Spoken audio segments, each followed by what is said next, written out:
ஐஷு போதும், இதுக்கு மேல எனக்கு வேணாம். கௌதம், இன்னும் ஒரே ஒரு கிளாஸ்.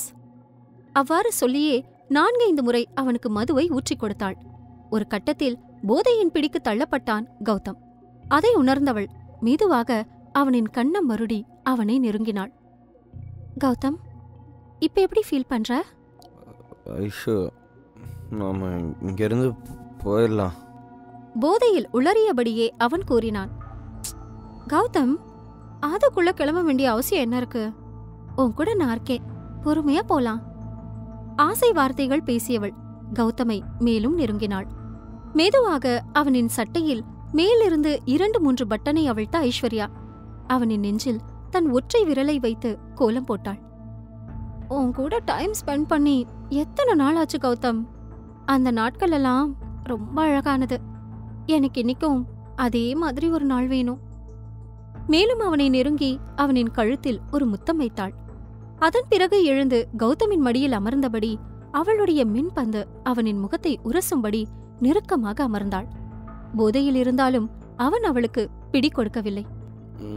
இங்க பாரு ஐஷு, இதெல்லாம் இப்போ வேணாம். ஆனா எனக்கு வேணும் கௌதம், எனக்கு நீ வேணும்.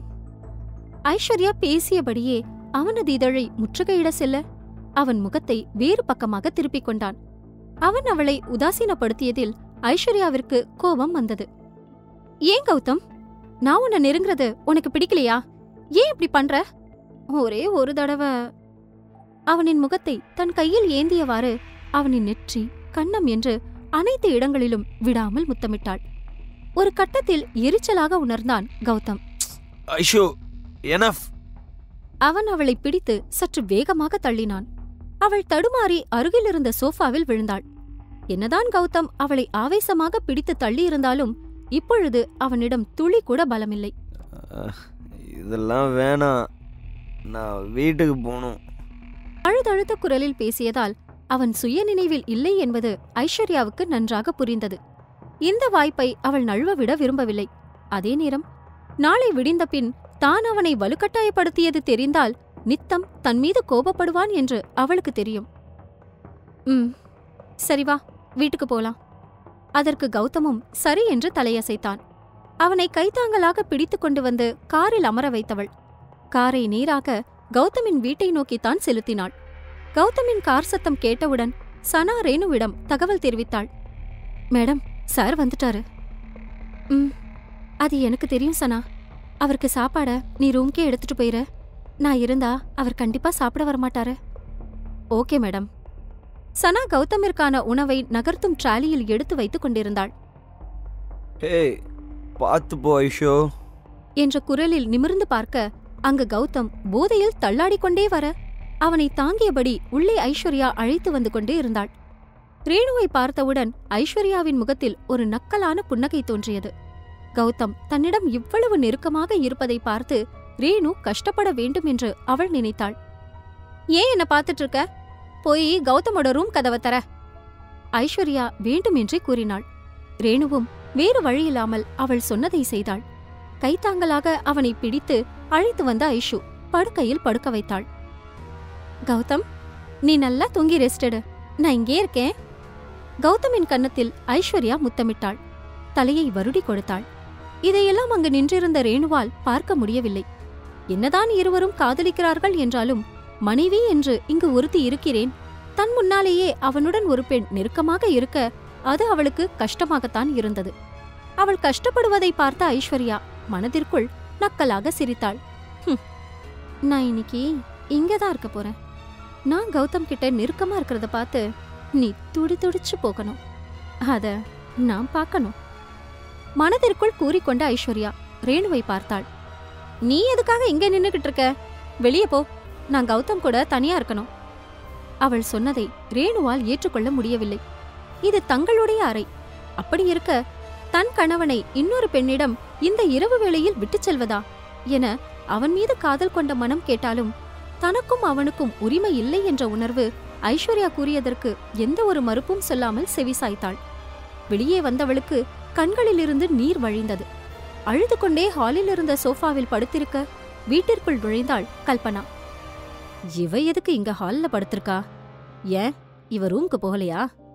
ஏய், நீங்க என்ன பண்ணிட்டு இருக்க? உன்னோட ரூம்க்கு போகலையா? அதட்டலாக வந்தது கல்பனாவின் குரல். ரேணு என்ன சொல்வது என்று தெரியாமல் தயங்கி நிற்க உள்ளிருந்து வந்த சனா பதில் அளித்தாள். அது மேடம், கௌதம் சாரோட ரூம்ல இப்ப ஐஸ்வர்யா மேடம் இருக்காங்க. அதனாலதான் ரேணு மேடம் ஹாலுக்கு வந்துட்டாங்க. இதை கேட்டு கல்பனாவிற்கு கோபம் கொதித்து கொண்டு வந்தது. உண்மையில் கல்பனாவிற்கு ஐஸ்வர்யாவை சுத்தமாக பிடிக்காது, ரேணுவையும் பிடிக்காதுதான். ஆனால் இருவரில் அவள் அதிகம் வெறுப்பது ஐஸ்வர்யாவைத்தான். அவ எப்படி இங்க வந்தா? அவளை யார் உள்ள விட்டா? அப்புறம் நீதான கௌதமோட பொண்டாட்டி. இன்னொருத்திய ரூம்குள்ள விட்டுட்டு நீங்க என்ன பண்ணிக்கிட்டு இருக்க? முதல் முறையாக ரேணுவிற்கு சாதகமாக பேசினாள் கல்பனா. அவளை நான் இந்த வீட்டுக்குள்ளேயே வரக்கூடாதுன்னு சொல்லியிருக்கேன். அப்படி இருக்கும்போது நீங்க அவளை உள்ள வர விட்டுட்டு இருக்கீங்களா? ஏய், ஒன்னதான், என் கூட வா. கல்பனா கோபத்துடனும் அதட்டலுடனும் அழைக்க திடுக்கிட்டு போன ரேணு எதுவும் பேசாமல் எழுந்து கல்பனாவின் பின்னால் சென்றாள். இன்னைக்கு ஏதோ சம்பவம் நடக்க போகுது. சனாவும் அதை தெரிந்து கொள்ளும் ஆர்வத்தில் மாடிப்படிகளில் ஏறினாள். கௌதம் படுக்கையில் படுத்து இருக்க அவனின் அருகில் அமர்ந்தபடி அவனின் கன்னத்தை வருடிக் கொண்டிருந்தாள் ஐஸ்வர்யா. இன்னைக்கு நான் உன் கூட தான் இருக்க போறேன் கௌதம். உன்னை விட்டுட்டு எங்கேயும் போக மாட்டேன். அவள் சொல்லி முடிக்கையில் அறையின் கதவு பலமாக தட்டப்பட்டது. ரேணுதான் திரும்பவும் வந்துவிட்டாள் என்று எரிச்சலானாள் ஐஸ்வர்யா.